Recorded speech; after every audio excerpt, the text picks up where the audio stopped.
Halo semuanya, selamat datang di channel Kick Off Indonesia.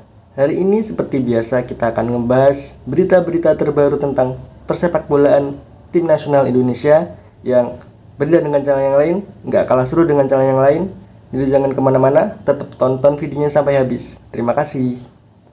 Jens Raven, penyerang timnas U19, punya cerita seru yang bikin perasaan campur aduk saat pertama kali main.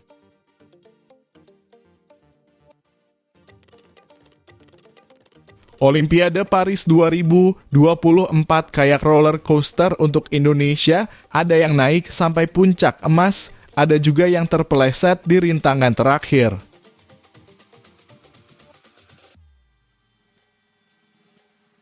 Australia lagi-lagi bikin gebrakan menjelang kualifikasi Piala Dunia 2026, panggil pemain yang pernah bikin timnas Indonesia sakit hati 2 kali berturut-turut.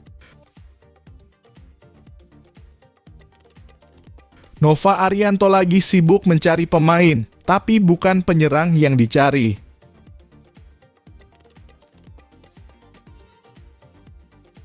Sebelum menonton videonya, tolong subscribe channel ini. Jangan lupa bunyikan loncengnya agar tidak ketinggalan berita timnas terbaru. Jens Raven, penyerang timnas U19 Indonesia, punya cerita seru yang bikin perasaan campur aduk saat pertama kali main di Indonesia. Bayangkan saja datang ke negeri baru, harus beradaptasi dengan cuaca, makanan, dan tentu saja supporter yang gila bola. Jens yang biasa main di Eropa, tiba-tiba harus menghadapi keramaian yang mungkin bikin dia berpikir, wow, di sini sepak bola itu semacam agama ya. Jens pertama kali main di ASEAN Cup U19 di Surabaya. Awalnya dia masih agak kaget dan gugup. Ya, namanya juga baru pertama kali, cuy, katanya. Tapi setelah 2 hari recovery, Jens mulai siap tempur. Dan saat tim terbang ke Surabaya, Jens langsung disambut oleh atmosfer supporter yang bikin dia merasa seperti lagi main di konser rock, bukan di stadion. Penontonnya gila bola semua, ujar Jens sambil tertawa. Debut Jens dimulai saat melawan Filipina, di mana dia cuma main 20 menit tapi berhasil mencetak gol perdana. Rasanya kayak mimpi, bro. Gak percaya, main pertama langsung gol. Lanjut ke pertandingan berikutnya lawan Kamboja, Jens main 45 menit, tapi kali ini nggak berhasil cetak gol. Meski begitu, Indonesia tetap menang, jadi dia masih bisa senyum-senyum di akhir pertandingan. Yang paling seru mungkin saat Jens mencetak 2 gol dan memberi 3 assist lawan Timor Leste. Itu kayak film aksi di mana dia jadi pahlawan super yang menyelamatkan hari. Dan ketika semifinal lawan Malaysia, Jens merasa pertandingan itu sangat penting dan penuh tekanan. Tapi setelah menang 1-0, Jens merasa seperti raja sehari. Namun, puncak emosional Jens terjadi di final melawan Thailand. Dia mengaku sempat gugup karena stadion penuh sesak dengan penonton. Tapi begitu Indonesia Raya berkumandang, semua rasa gugupnya langsung hilang. Rasanya kayak ada angin ajaib yang bikin saya jadi tenang, ujar Jens. Dan saat pertandingan berakhir dengan kemenangan 1-0 berkat gol tunggalnya, Jens nggak bisa menahan air mata. Ini pertama kalinya saya main untuk Indonesia dan langsung juara. Gimana nggak nangis? Yang bikin momen itu makin spesial adalah kehadiran orang tua Jens di stadion. Mereka bahkan turun ke lapangan setelah final untuk foto bareng trofi. Ayah dan ibu saya juga nggak percaya, mereka bilang ini pengalaman yang luar biasa, kata Jens sambil tersenyum. Dan meski baru pertama kali main di Indonesia, Jens sudah merasa sangat bangga dan berharap bisa membawa lebih banyak trofi di masa depan. Jadi dari adaptasi awal yang penuh tantangan hingga momen-momen emosional di final, Jens Raven benar-benar menjalani petualangan sepak bola yang nggak akan pernah dia lupakan.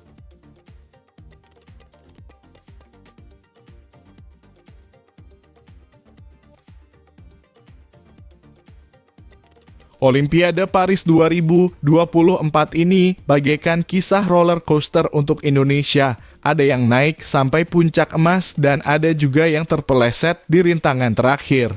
Di satu sisi, kita semua bisa bertepuk tangan riuh untuk Frederick Leonardo yang berhasil memanjat tebing secepat kilat dan meraih medali emas dengan waktu 4,75 detik, meninggalkan lawannya yang cuma kalah tipis, 0,02 detik saja. Tapi di sisi lain, timnas U23 Indonesia harus menghela napas panjang karena gagal menggapai mimpi lolos ke Olimpiade setelah terpeleset di 3 rintangan terakhir.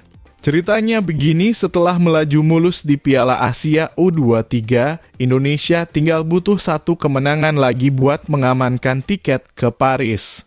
Sayangnya di laga semifinal, kita ketemu Uzbekistan, tim yang ternyata bukan cuma punya pemain tangguh, tapi juga pengalaman yang bikin Indonesia kalah 0-2. Belum cukup di perebutan tempat ketiga melawan Irak, kita sudah hampir menang. Tapi ternyata kalah 1-2 gara-gara insiden menit ke-96. Serasa menelan pil pahit, bukan? Tapi drama belum selesai. Masih ada 1 kesempatan terakhir di play-off melawan Guinea. Siapa sangka pertandingan yang diharapkan jadi penyelamat malah berubah jadi mimpi buruk.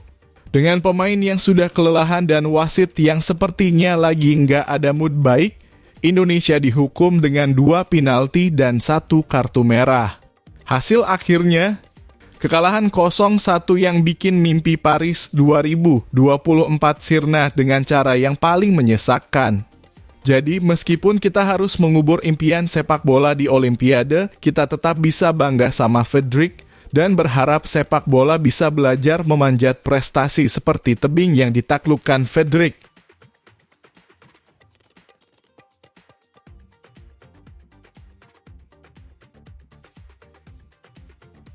Australia lagi-lagi bikin gebrakan menjelang kualifikasi Piala Dunia 2026 dengan memanggil mantan penjahat yang pernah bikin timnas Indonesia sakit hati 2 kali berturut-turut. Siapa dia? Luke Wilkshire, si mantan pemain yang kini didaulat jadi asisten pelatih di tim Socceroos. Dulu Wilkshire ini adalah sosok yang bikin Indonesia kena batunya 2 kali, kayak orang yang nyenggol meja 2 kali terus tumpahin kopi. Pertama, pada tahun 2005 dalam laga persahabatan, Wilkshire jadi starter dan Australia menang. Terus di tahun 2010, Wilkshire juga jadi starter lagi pas Australia menang tipis 1-0 di kualifikasi Piala Asia.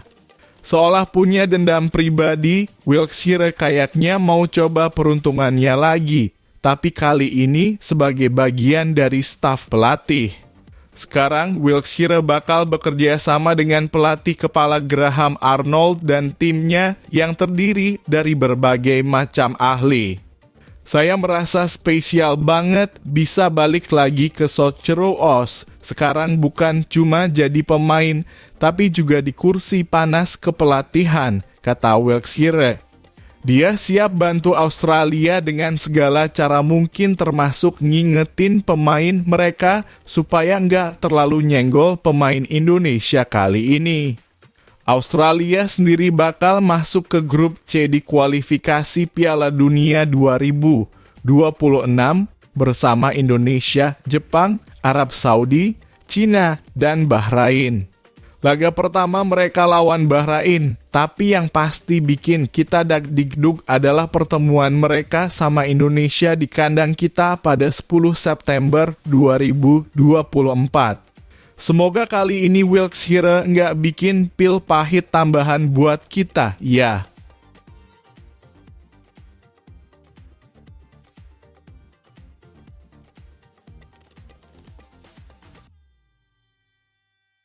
Pelatih timnas U17 Indonesia Nova Arianto ternyata lagi sibuk mencari pemain, tapi jangan salah paham dulu, bukan penyerang yang dicari.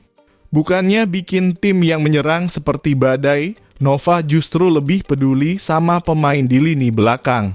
Sepertinya Nova sudah cukup puas dengan pemain depan, jadi sekarang giliran benteng pertahanan yang jadi fokusnya.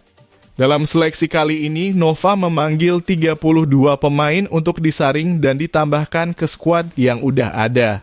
Lini belakang kita di AFF kemarin masih kurang nendang, kata Nova sambil mencatat kriteria pemain idamannya, tinggi badan oke, mental baja, dan etos kerja kayak kuda. Intinya Nova lagi berburu back yang bisa jaga gawang kayak penjaga toko di ujung jalan yang nggak pernah tidur. Jadi buat para striker yang lagi ngarep dipanggil, sebaiknya nyantai dulu ya. Tim Garuda lagi fokus perkuat pertahanan supaya pas main di kualifikasi Piala Asia U17, gawangnya nggak bocor kayak ember bocor. Mereka bakal ketemu tim-tim seperti Kuwait dan Australia, jadi persiapan harus top marko top. Tanggal 23 Oktober nanti, saatnya lini belakang Indonesia beraksi di Kuwait. Semoga kali ini gawang kita sekuat baja dan lawan-lawannya nggak ada yang bisa masuk.